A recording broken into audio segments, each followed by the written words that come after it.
प्रिय भक्तों, भागवत की कथा जो आप सब सुन रहे हैं, यह कथा बड़े भाग्य से भगवान की कृपा से ही प्राप्त होती है। बिना कृपा के भगवान की कथा नहीं मिलती। आप सब बड़े भाग्यशाली हमारे परीक्षित बन के मैया श्रीमती मीरा देवी। ए भैया, इनको बढ़ा लो, क्या कर रहे हो? श्रीमती मीरा देवी, स्वर्गीय श्री जगदीश प्रसाद उपाध्याय जी, श्री विष्णु उपाध्याय जी, श्री कन्हैया लाल उपाध्याय जी और समस्त उपाध्याय परिवार चमरौली आगरा से हैं। आगरा की पावन धरती से आप आई हमारी मैया श्रीमती मीरा देवी। ये मैया हमारी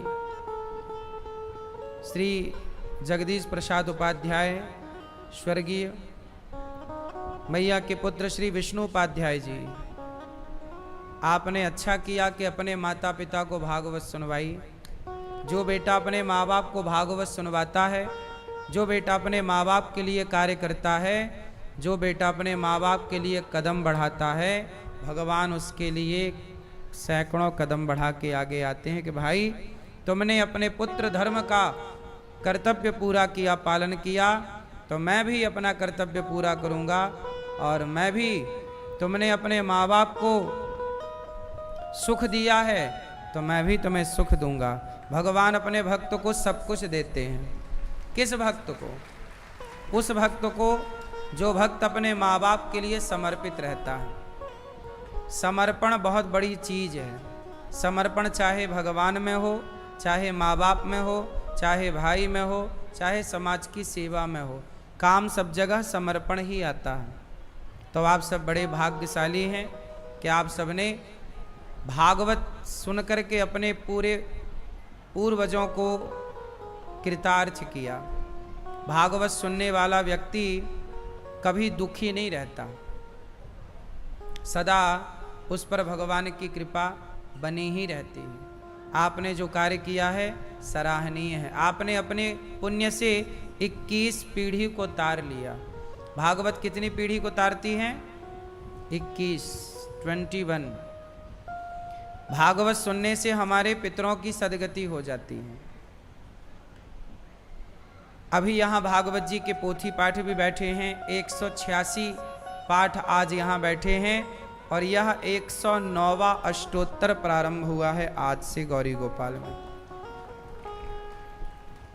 यहाँ पर आज भागवत जी के पोथी पाठ बैठे आप सब यजमान बन करके दूर दूर से आए और किसी ने अपने पिता के लिए, किसी ने पुत्र के लिए, किसी ने भाई के लिए, किसी ने अपने किसी अपनों के लिए भागवत जी का पाठ कराया, तो किसी ने सुख शांति के लिए कराया, किसी ने अपने कल्याण के लिए कराया, तो किसी ने संतान की प्राप्ति के लिए कराया।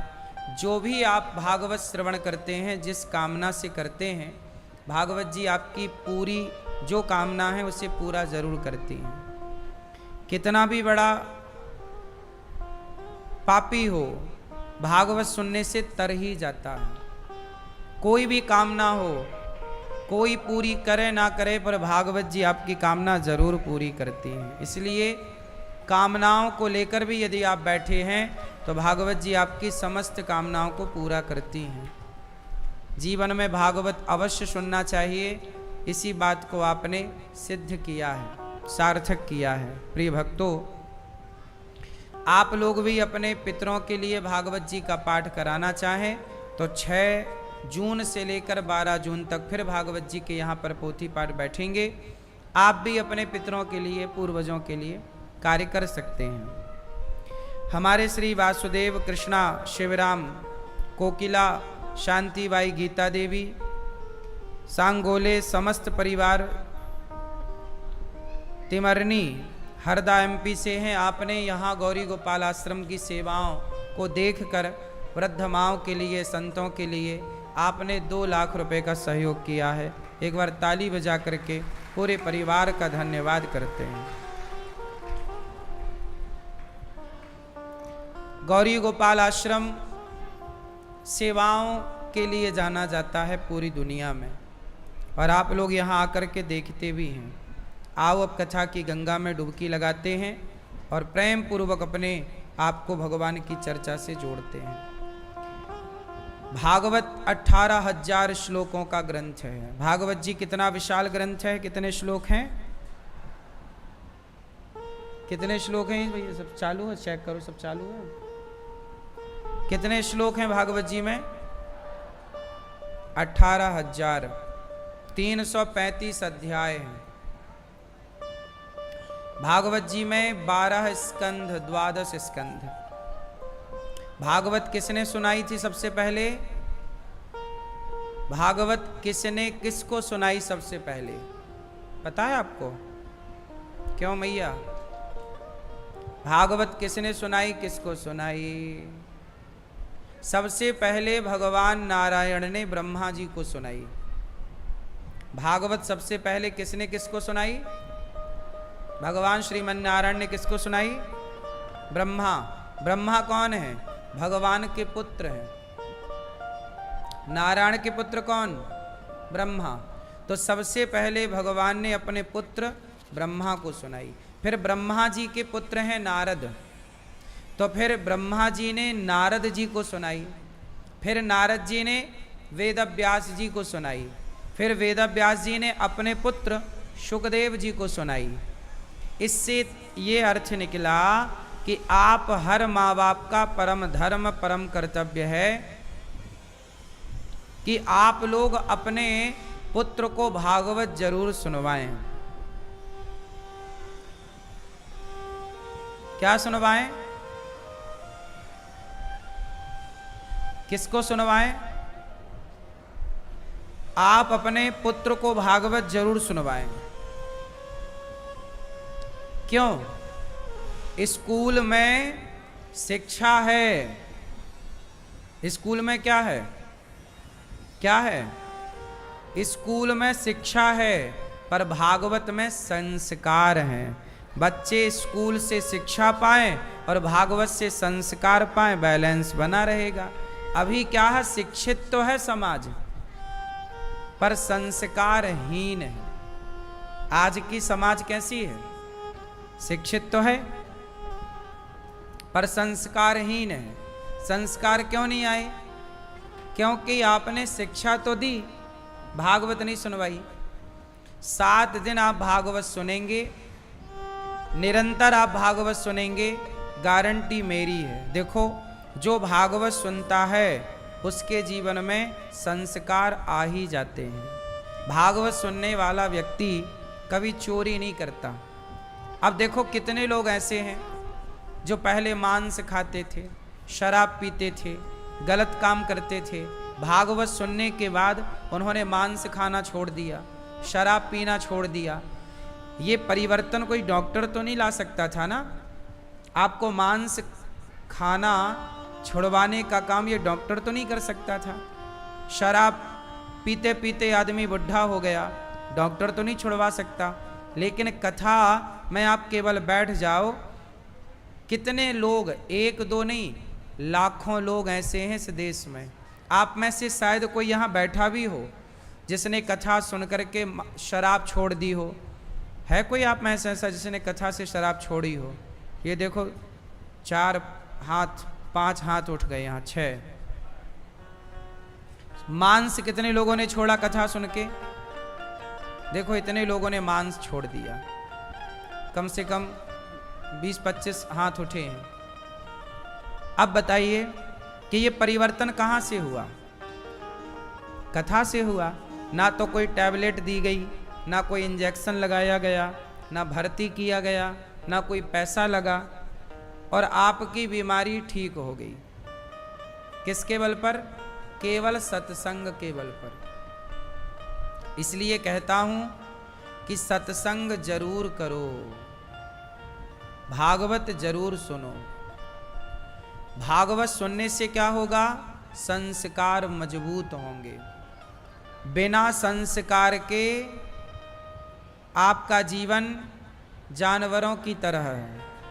इसलिए भागवत सबसे पहले भगवान नारायण ने अपने पुत्र को सुनाई, ब्रह्मा जी को। ब्रह्मा जी ने अपने पुत्र नारद जी को, नारद जी ने वेद व्यास जी को, और वेद व्यास जी ने अपने पुत्र सुखदेव जी को। वही सुखदेव जी ने राजा परीक्षित को भागवत सुनाई, और जब राजा परीक्षित को भागवत सुनाई गई तो 7 दिन में राजा परीक्षित जी का उद्धार हो गया। राजा परीक्षित जी को क्या प्रॉब्लम थी? श्राप लगा हुआ था, 7 दिन में मरने का श्राप था। राजा परीक्षित जी को कितने दिन में मरना था? क्यों? ओ पंचायती मैया, राजा परीक्षित को कितने दिन में मरना था? कितने दिन में?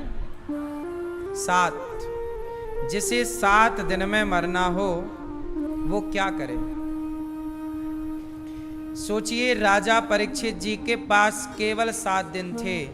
भागवत सुनी, उन 7 दिनों में जो काम सारी उम्र में ना कर पाए वो काम 7 दिनों में हो गया।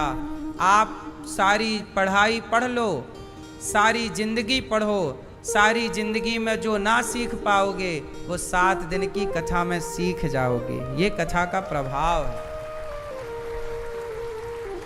सत्संग कोई कंटिन्यू करे, निरंतर।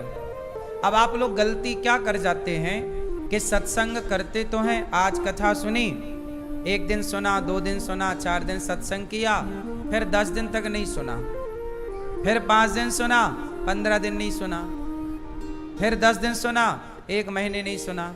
आप लोग ये गलती करते हैं। बताओ, आज हमने भोजन किया, अब 4 दिन नहीं करेंगे, कैसा है? आज हमने पानी पी लिया, अब 4 दिन नहीं पिएंगे, कैसा है? पानी रोज पीना पड़ता है, भोजन रोज करना पड़ता है। शरीर की जरूरत भोजन है, शरीर की जरूरत पानी है या नहीं? क्या बिना पानी और बिना भोजन के शरीर चलेगा? उत्तर दो। जैसे पानी और भोजन शरीर की आवश्यकता है, उसी तरह मन की, बुद्धि की, आत्मा की आवश्यकता सत्संग है। शरीर को रोटी चाहिए, फल चाहिए, दाल सब्जी सलाद चाहिए। ऐसे ही आत्मा को, मन को, बुद्धि को सत्संग चाहिए। सत्संग क्या होगा? सत्संग करने से, सत्संग करने से मन शांत होता है। मन शांत होगा तो आत्मा को शांति मिलेगी, बुद्धि को शांति मिलेगी, चित्त को शांति मिलेगी। अब क्या है, रोटी खा के शरीर तो शांत हो जाता है, लेकिन आपने शरीर का आहार तो दिया, पर मन और आत्मा का आहार आपने दिया ही नहीं। समझो ना, शरीर का आहार है भोजन, और आत्मा और मन का आहार है भजन। भोजन भजन, बोलो भोजन भजन, भोजन भजन। भोजन में लगी है मात्रा। बताओ, भोजन में कौन सी मात्रा लगी है? ओ की मात्रा। भा में ओ की मात्रा, भो मात्रा लगी है। भोजन में लगी है मात्रा, जबकि भजन में कोई मात्रा नहीं है। भजन है कोई मात्रा? इसका मतलब है कि भोजन करो तो मात्रा से करो। ज्यादा खाओगे बीमार पड़ जाओगे। भोजन करो तो मात्रा से करो, और भजन करो तो बिना मात्रा का करते रहो, करते रहो। कोई इसकी हिसाब किताब नहीं, कितना ही होना चाहिए, जितना अधिक से अधिक। भोजन अधिक कर लोगे मर जाओगे, बोलो हाँ। पर भजन अधिक कर लोगे तो तर जाओगे। ज्यादा खाओगे तो मर जाओगे, और भजन को ज्यादा किया तो तर जाओगे। अच्छा, भजन करने से क्या होता है? कथा सुनो। कथा सुनना ही भक्ति है। भक्ति का मतलब क्या है? माला जप रहे हैं, ये भी भक्ति है। पर आप 3 घंटे बैठ के कथा सुन रहे हैं, ये भी तो आप भक्ति कर रहे हैं। भगवान का गुणगान सुन रहे हैं, भागवत सुन रहे हैं मतलब आप भक्ति कर रहे हैं। और ये जो भक्ति का पुण्य है, कहते ना आग सब कुछ जला सकती है, आग सब कुछ जला सकती है, पर आग में इतनी ताकत नहीं कि वो भक्त की भक्ति को जला सके, पुण्य को जला सके। आपका पुण्य, आपने जो पुण्य किया, किसी भूखे को आपने रोटी खवा दिया, प्यासे को पानी पिला दिया, ये पुण्य हो गया। आग के पास इतनी ताकत नहीं है कि वो आपके पुण्य को जला सके। जब आप मरोगे तो आपका शरीर जलेगा चिता पर आपके शरीर से किया गया पुण्य अमर हो जाएगा, उसे आग नहीं जला पाएगी। जो आप भक्ति करोगे, सत्संग करोगे, कथा सुनोगे, वह अमर है, उसे कोई आग कभी नहीं जला सकती। इसलिए तो कहते हैं कि भजन करो, भजन करो मस्त जवानी में बुढ़ापा किसने देखा है। भगवान का चिंतन करो, नाम जप करो, अच्छे काम करो, पुण्य पुण्य कर लो, पाप पाप टालते चले जाओ। कल पाप करेंगे, कल पाप करेंगे, कल पाप, आज पुण्य करो, पाप को टाल दो कल पर। कल किसने देखा, ठीक है। पुण्य करना हो तो आज करो, काल करे सो आज कर, आज करे सो अब, पल में प्रलय होएगी बहुरी करेगा कब। और पाप करने का मन हो तो पाप करने को क्या बोलो, आज करे सो काल कर, काल करे सो परसों। अरे जल्दी जल्दी क्या करना है, जिंदा है अभी वर्षों। तो पाप को कल पर टालो, पुण्य को आज ही कर डालो। सत्संग बहुत जरूरी है। तो भागवत में सुखदेव भगवान ने राजा परीक्षित को 18,000 श्लोक जब सुनाए तो राजा परीक्षित जी को मुक्ति मिल गई। क्या मिल गई, बोलो, बताओ, मुक्ति किसे कहते हैं? क्यों मैया, ओ मेरी माँ, बताओ मुक्ति किसे कहते हैं? आप बताओ मेरी माँ, मुक्ति किसे कहते हैं? बताओ, मुक्ति किसे कहते हैं? आप बताओ, मुक्ति किसे कहते हैं? चश्मा वाली मैया, बैठे बैठे बताओ।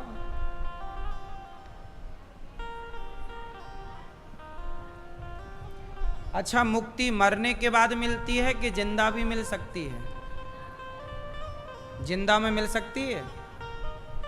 तो सुनो, जिसे जिंदा में मुक्ति मिलती है उसी को मरने के बाद भी मुक्ति मिलती है। जो जीते जी मुक्त ना हो सका वो मरने के बाद क्या मुक्त होगा? इसलिए